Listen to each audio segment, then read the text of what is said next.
In a week that Antrim finally received clearance to rebuild Casement Park, our hurlers will be hoping to build on that positive momentum when they travel to Croke Park to play in the final of the Joe McDonagh Cup. Saturday's game is a repeat of the 2020 final when Antrim defeated Kerry by 2 points during their place in the Liam McCarthy for 2021. The 2020 final was played on the same day as the All-Ireland Senior Hurling final, and while it was great to see Antrim win an All-Ireland competition, it was during COVID, which meant that the stadium was empty. This weekend the stadium is open, which should mean a noisy travelling support for the Saffrons.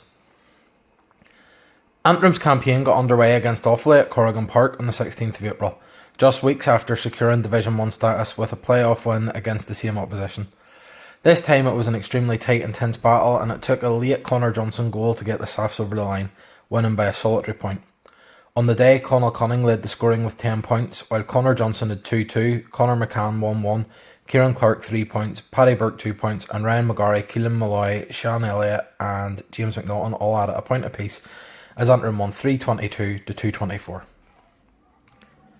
Next up, it was a trip to Ballycran to take on Down, and after a good league campaign for the Moormen, some expected this to be a close game, but it never materialised as Antrim always looked comfortable and ended up winning by a 15-point margin. Conal Cunning led the way again with 10 points, but he was well supported with Sean Elliott and Kieran Clark both adding 2-1, Donald Nugent and Conor Johnson adding 1-2, while Conor McCann notched 2 points and Jared Walsh, Paddy Burke, Joe Maskey and Daniel McKernan all grabbed a point each to secure a 622 to 316 win.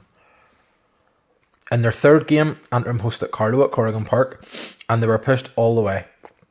Carlow led inside the last 10 minutes, but a strong finish helped Antrim maintain a perfect record. Once again, Conal Cunning led the scoring with 1-11, and he was assisted by a Neil McManus goal and 3 points from Sean Elliott, Paddy Burke, Conal Bohill and Kieran Clark all adding 2 points, while Owen O'Neill and Joe Maskey rounded off the scoring with a point each and a 222 to 122 win. Going into their penultimate match, Antrim knew that a win away to Meath would secure a place in the final, and they never looked likely to slip up, securing a 28-point win.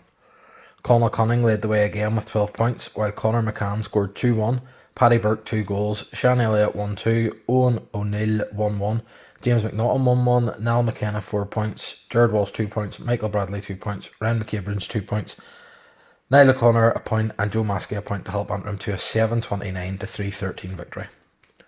With a place in the final secured, Darren Gleeson made some changes for the final group game against Saturday's opponents Kerry. There was much more at stake for the Kingdom, and to their credit they came up to Corrigan knowing that they needed to get a win and for all their results to go their way to reach the final.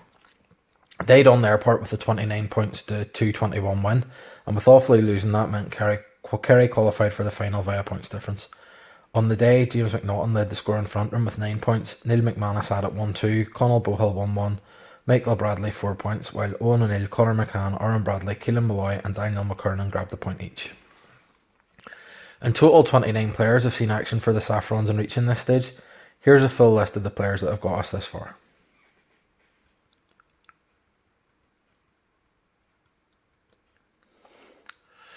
Across the 5 group games, Antrim scored 20 goals and 116 points. 21 different players scored along the way, with 7 reaching double figures. Here's the top 7 scorers. Unsurprisingly, Conal Cunning leads the way with an impressive 143.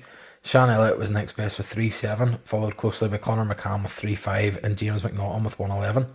Conor Johnson added 3-4 and Kieran Clark got 2-6, but perhaps the most impressive haul came from Paddy Burke, who produced 2-5, despite playing most of his hurling in the half-back line.